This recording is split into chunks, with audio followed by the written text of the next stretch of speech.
Welcome into Northside Territory, Foul Territory Network's Cubs podcast. I'm Sahadev Sharma with my partner, Patrick Mooney. We are your Cubs beat writers over at The Athletic.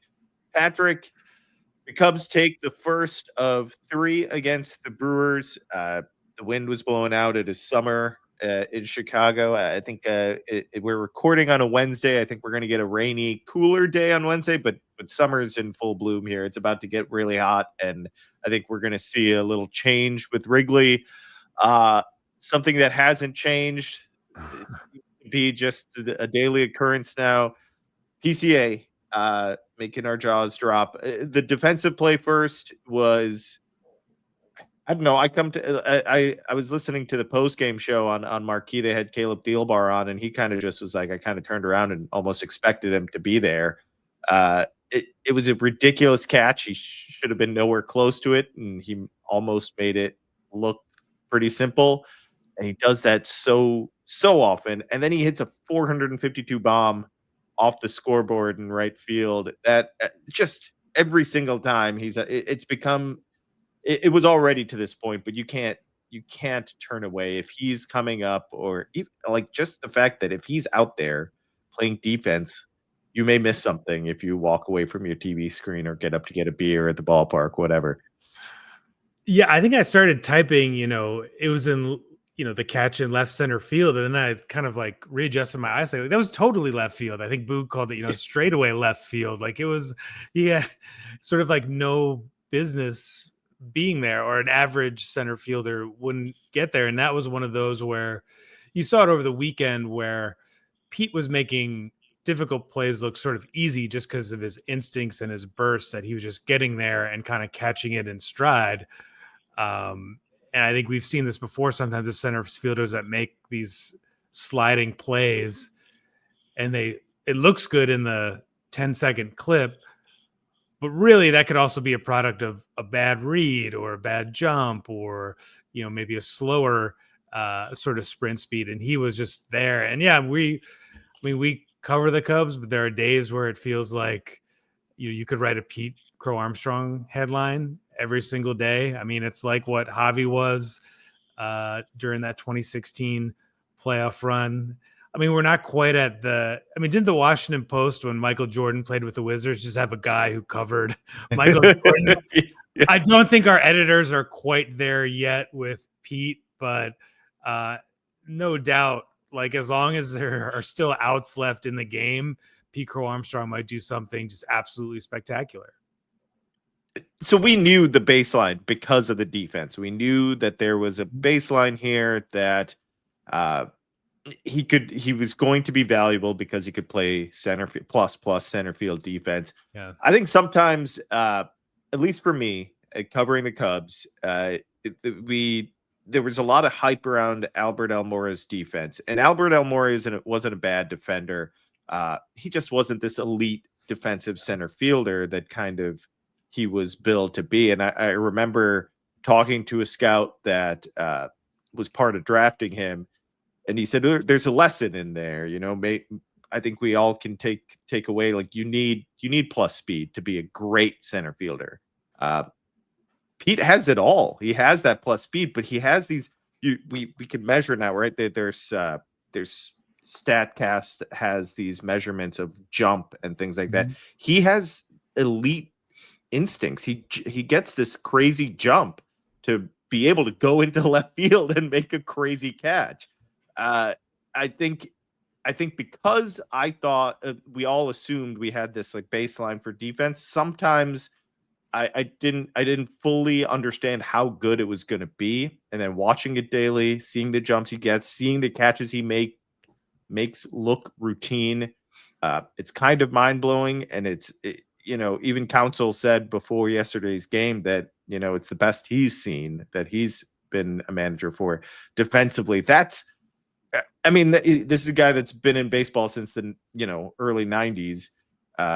So, that's high praise. And what he's doing offensively is just, it is the ceiling kind of that we talked about. I remember talking to guys in spring training, like, what can he be? They were all like, a lot of them were like, we know he can be insanely special, but just let him play. Like, let's not put too much pressure on this situation. Even if he's good defensively, it'll be great for us. But he's doing it all, and it's like the pressure is nothing for him. It seems like he enjoys it. It's unbelievable. I mean, this seemed like a guy who maybe could run into 20 homers at some point in a season, maybe in a couple of years, and he's got almost 20, and we're not even at the halfway point yet. I guess the one piece of news that came out of yesterday, or a piece of news regarding Pete, was his lack of interest in participating in the home run derby. If asked, he's not really inclined to do that. He said it's different, performing at game speed in these shorter bursts versus putting on a show in batting practice. He said, I think it was something like, I don't got popped like that, or something like that, or, BP pop is one thing. So that is kind of where his mindset is at. I mean, I guess that's not maybe set in stone. I still think people would want to see him in it. I'm sure. Does ESPN still broadcast? ESPN wants him in it. Major League Baseball, I'm sure, would love him in it, but at this point, he is a no, but not yet asked. And looking at the National League ballot update that just came out on Monday, I mean, he cleared 1 million votes, the leading vote getter among outfielders, and Kyle Tucker's the next closest outfielder. And he got a little over 700,000 votes thus far. So just, I mean, it really shows you how he's captured people's imagination.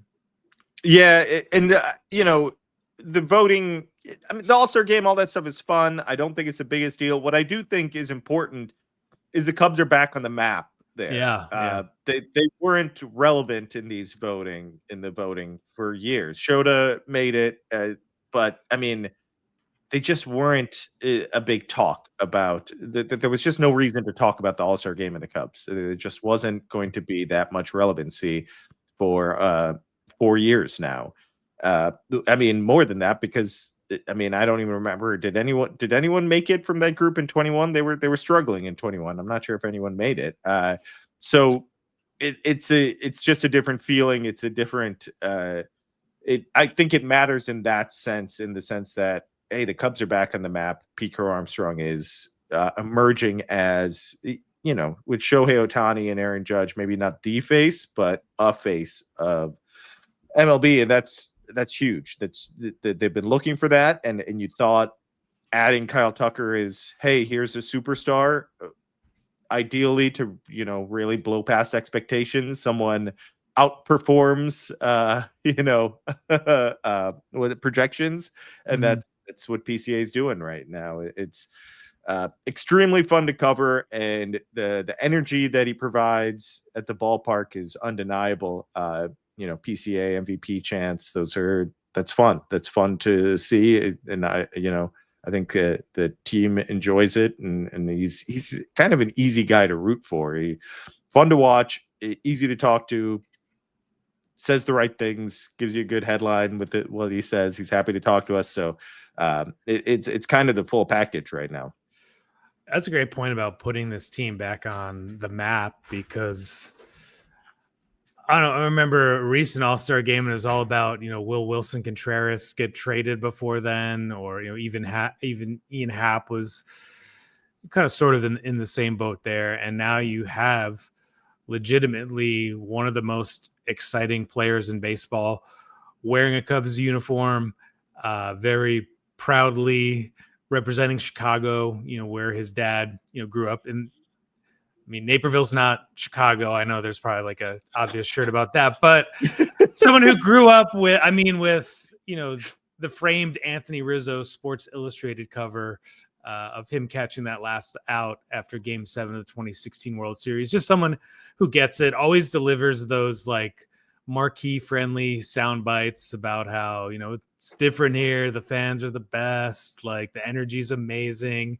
But at the same time, to your point, it's also very humble, very eager to deflect credit to others, to, say the main thing is winning here. That's, and that, I'm a just a part of a bigger puzzle. Crediting coaches, veteran teammates, Craig Counsell, really just kind of watching the way he's handled himself, particularly considering how just rushed and overwhelmed he seemed as a September call-up in 2023 and how lost he looked at times last year at the plate. It's just been a jaw-dropping evolution for Pete Crow-Armstrong. Yeah, like I said, been really fun to cover, and I don't think it's going to slow down. It just doesn't seem like every single time I think there's a little dip in performance, he does what he did, last night. So, all right, let's take a quick break and talk some more Cubs when we get back. By now, you know that HelloFresh is America's #1 meal kit and that you can choose from 60 recipes every week. But what you might not know is that AJ wants me to describe some of the recent meals that are on the menu. So here we go. Sun-dried tomato grilled cheese sandos. That was easy. Panko-crusted chimichurri barramundi. Yes. Let's go. Nailed it. Let's that go. Sounds delicious too, by the way. It does. And listen, as someone that uses HelloFresh a lot, they come in these little bags with all the ingredients in a bag. You take it out of the bag. It gives you instructions, the recipes in there. You got to do a little cooking so you feel like you did some stuff. Highest quality ingredients, just delicious for meals. That's right. Make your summer enjoyable and delicious by signing up for HelloFresh at HelloFresh.com/FT10FM and then get 10 free meals with a free item for life. That's HelloFresh.com/FT10FM for 10 free meals and a free item in every box, one per box with active subscription. Free meals are applied as a discount on the first box. New subscribers only, varies by plan. Patrick, this team is as good as they are because of the stars. They have a great bullpen. It's the players on the field that are the reason they're this good. But they have the highest paid or second highest paid manager now with Dave Roberts getting his extension. But they paid Craig Counsell a ton of money. He didn't make his imprint last year. 83 wins after David Ross accomplished the same feat the year before. You can't say that anymore. You cannot say that Craig Counsell isn't making a difference. Impossible to know how much of a difference. Well, we can't measure these things as far as a manager's value. It's really hard to understand it, I think. But it seems obvious to anyone that's around that team that he's making a difference this year. Yeah, parceling out the blame or the credit, is always really difficult with an operation as complicated as a Major League Baseball franchise. And, it's not that Counsell did a bad job last year. It was just that David Ross brought the Cubs competence, respectability, likability in the clubhouse. He represented this link to their only World Series champion since 1908. And so when you get rid of a guy like that and hire a guy away from your rivals, you think there's going to be more there from the start. And the Brewers did not look like they missed Craig Counsell at all last year. I mean, they were sort of a wire-to-wire type of team. And, now that Counsell's had a year to sort of observe. He's brought in, he didn't entirely change the staff, but he made a few small changes. And obviously the big move was for Kyle Tucker. I mean, that is what I think we all think really turbocharged this team in a lot of different ways, but it's hard to look at Pete Crow-Armstrong's development and think Counsell had nothing to do with that, because he was the one who told him last year, look, just go play great defense, run the bases, and don't worry about your offense at all. Like, his patience, I think, really helped in this process. The Cubs have a 6.5 game lead in the division while their opening day rotation is in absolute tatters. The record in one-run games, the way they're stealing bases, the bullpen, which you've written about at length. Like, yeah, he can manage a bullpen that doesn't have Devin Williams or Josh Hader at the back end. And I think it's just, you were actually the one who really pointed this out to me, Sahadev, of like, Counsell has a ton of feel that, yes, he is fluent in all the numbers. He's always talking to the front office. But there is just something about being around the part of a team, being in the clubhouse that Counsell just loves. And I think you see it every day you're at the ballpark too. Yeah, I mean it's little things, right? He made changes to the dugout because he wanted he thought it would like keep the team closer together, like physically, like they're around each other more, they're able to like intermingle easier. He says things that are just this has nothing to do with data. It has nothing to do with things you can measure, but he talks about, and they're simple things that I think if you're around baseball, you know, and you understand, but they're good messages. Like the other day, he was talking about how, you have to just focus on that day. Although if you're focusing on last night, what happened last night, or you're thinking about the next day, like today's going to eat you alive. And it's just such a simple message that I think baseball players need to hear. Mm-hmm. I mean, think about it. They have all these. So many of them have like mental coaches or whatever it is, or people that like talk them through things, and they need like mantras to get through the day. Counsell has all that stuff, but he doesn't seem like that type of guy at first blush. But he totally believes all that stuff. He goes by his gut. He trusts things. What was it that he said yesterday? He had a teammate who said the most important game is today, or biggest game of the year, or something like that. Biggest game of the year. Said it every game before every game, and that's kind of like how Counsell looks at it. It absolutely is. They like just got to focus on today because this is all that matters, and these are things that you don't get from most people in baseball anymore, don't they? Like at least the forward thinking, what you think is the prototype of the modern day manager, you would think that these aren't part of their toolkit, but that's absolutely not the case with Counsell. He's able to kind of meld it all together, and he's not. We were just talking about PCA. PCA is he is going to create headlines all the time. That Counsell isn't like this exciting, over the top personality. He'll give you great quotes. He's very straightforward. He's cerebral. He'll give you intelligent analysis, but he's also like not looking to do that. It's just who he is. And sometimes he'll be super dry and just give you a no, or he'll understand the question but also not want to play the game and just go give you it's like, no, I'm not doing that one. Yeah, I know what you're looking for. You're trying to create some narrative here, and I'm doing this instead, saying no. Yeah. I appreciate that. He does it to all of us. It's not just like he did it to me recently when I asked about something about, I can't even remember what I was asking about. Oh, like what can you take away from playing aces when you face aces, or like what's a success beyond winning? And he's like, nothing. He's like, you win. You got to win. Like, winning's all that matters.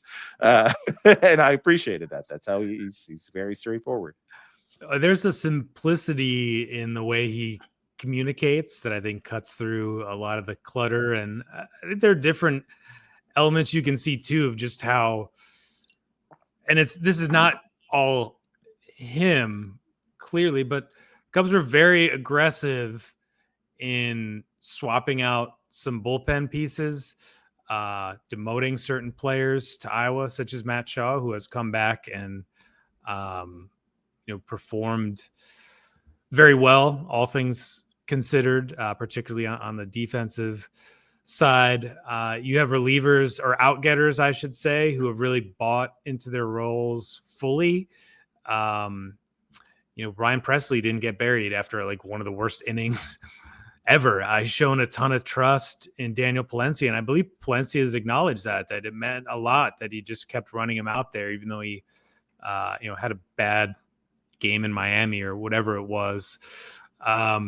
Incorporating, Drew Pomerantz, who you wrote about this week, and some of the other sort of cast-offs. This schedule was front loaded with playoff contenders, and the Cubs more than survive. They weren't complaining about traveling to Japan. I just think all of it kind of goes towards the same thing about the Cubs being a well-run, competent, little drama type of team. When it comes to the bullpen, I feel like he could have. There's so many guys. You mentioned Presley. There's so many guys he could have buried.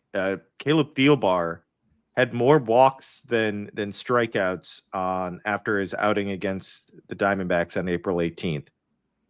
And now he's, just a dominant lefty out of their bullpen. Hasn't given up an earned run since April 30th, I believe. That's what I saw. Like that's insane. This bullpen is on a run that's kind of over the top. It has, Chris Flexen and Drew Pomeranz aren't going to have 0 ERAs all season.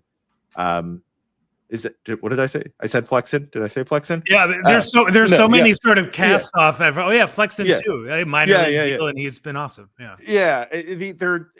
Thielbar to me was someone that I was like, this isn't working. Like this guy it looks like a mess. What are they going to do? They have no lefties, and he stuck with them. He understood. He's just getting locked in. He's trying to find his rhythm. He said similar things about Presley. He just needs to get out there. He needs to pitch. Don't overthink this. He's a veteran. He's going to get right. He had that terrible. It would have been so easy to DFA him, or push to or just bury him. Whatever.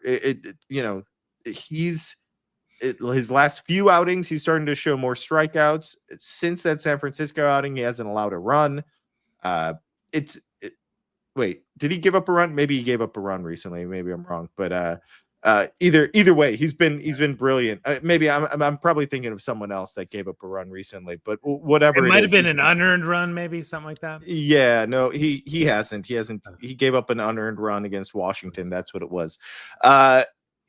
Either way, it's so easy, and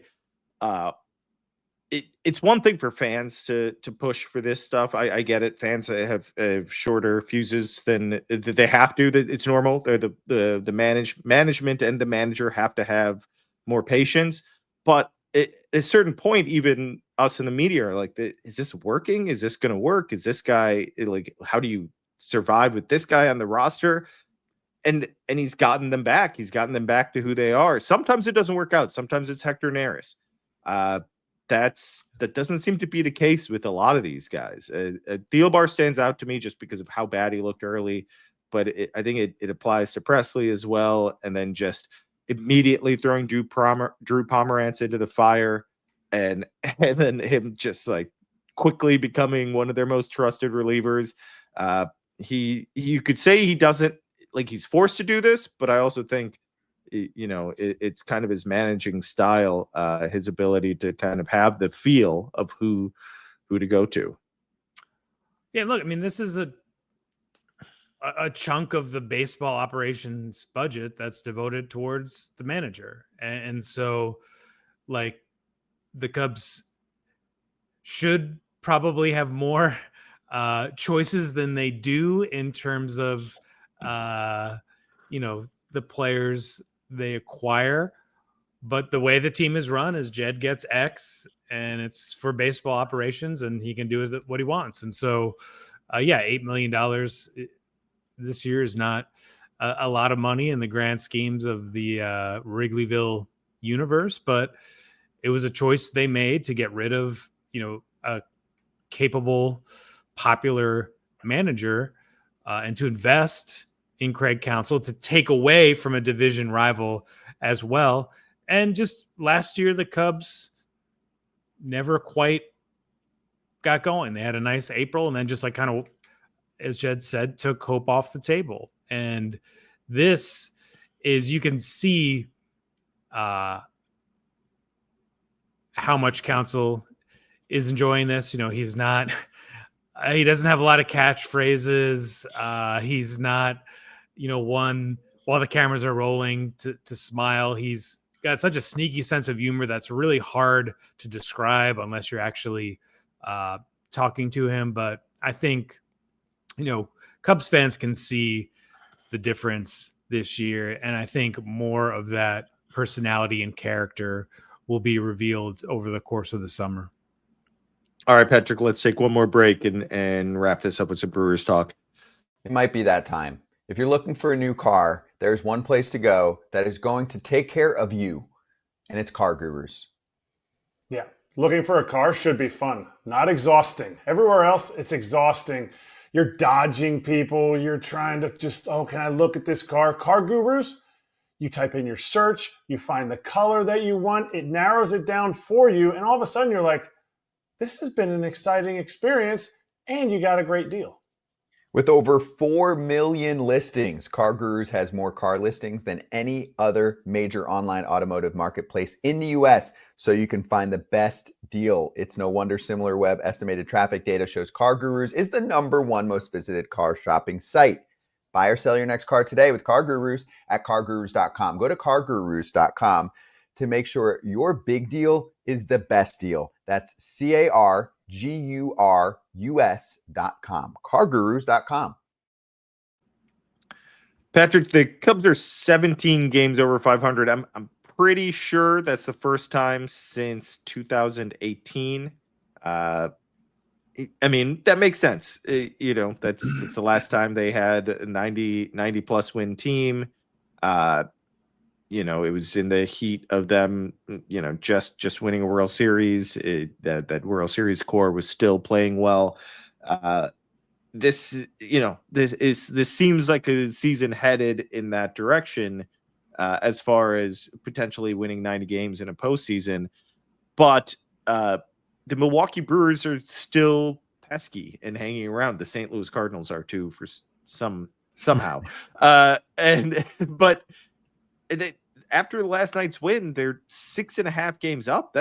They've avoided the sweep, and the sweep is probably the one thing you really didn't. The Brewers sweep them; they're 2.5 games out.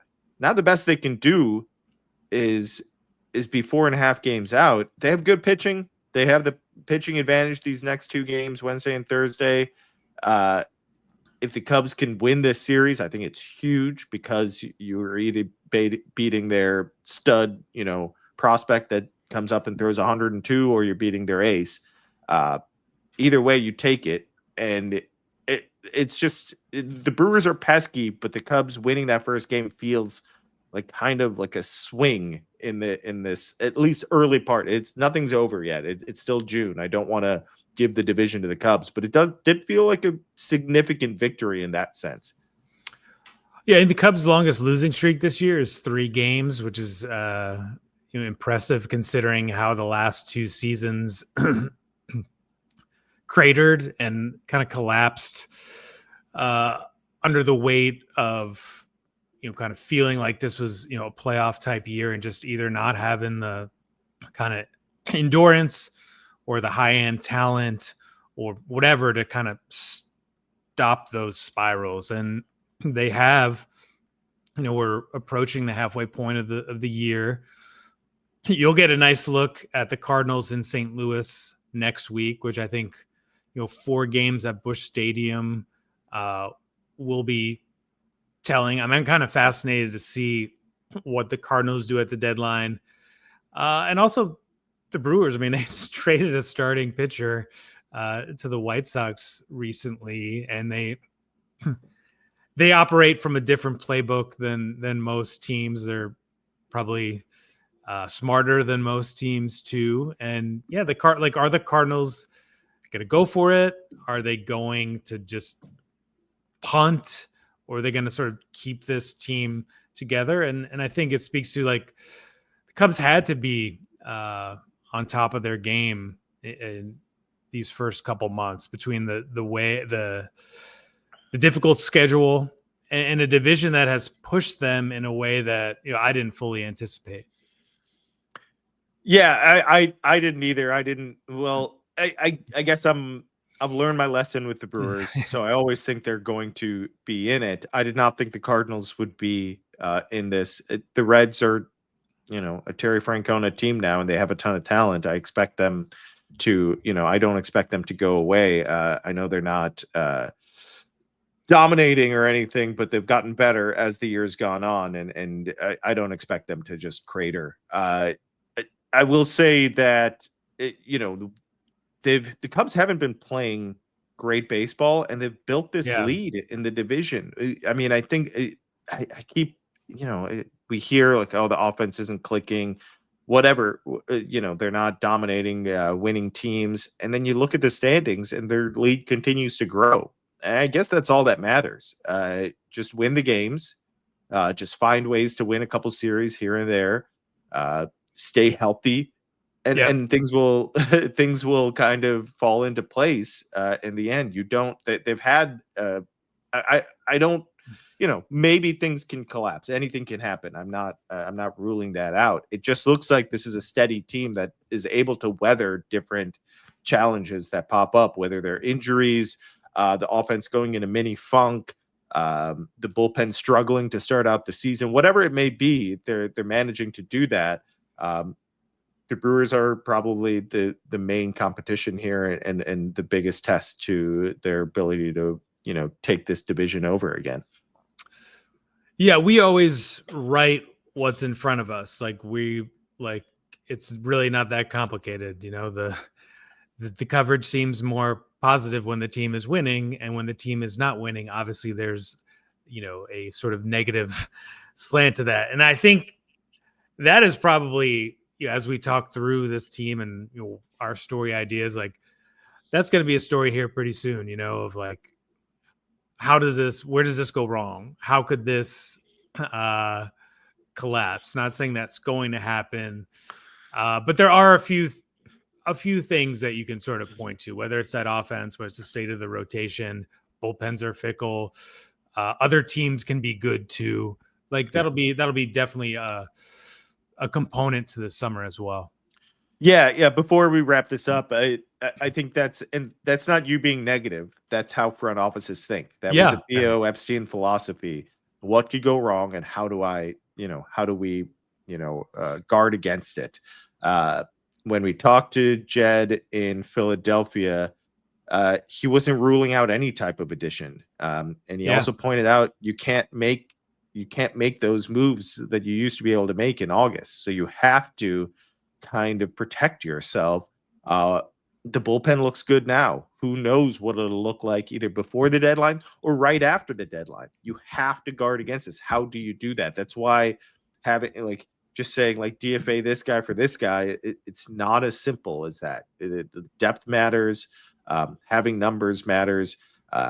There's no area that we can say is perfect. If they think they need a bench bat or a supplemental bat, that they'll likely go out and try and get that guy. I don't think we can assume any unit on this team is perfect. There's nothing that can't be upgraded, and they'll look for ways to fortify it, because 6.5 games right now, who knows what it is a month from now, and they just don't want to have to worry about things that they can't address in August and September. They have to be proactive with that stuff. All right, Patrick, we'll be back with one more episode this week. Wrap it up with the Brewers, and then 3 against the Mariners this weekend at Wrigley. All right, thanks for listening, everyone. This is Northside Territory. Make sure to rate, review, subscribe to the YouTube channel, and subscribe to The Athletic, where Patrick and I are on top of all things Cubs. Thanks for listening, everyone. Take care.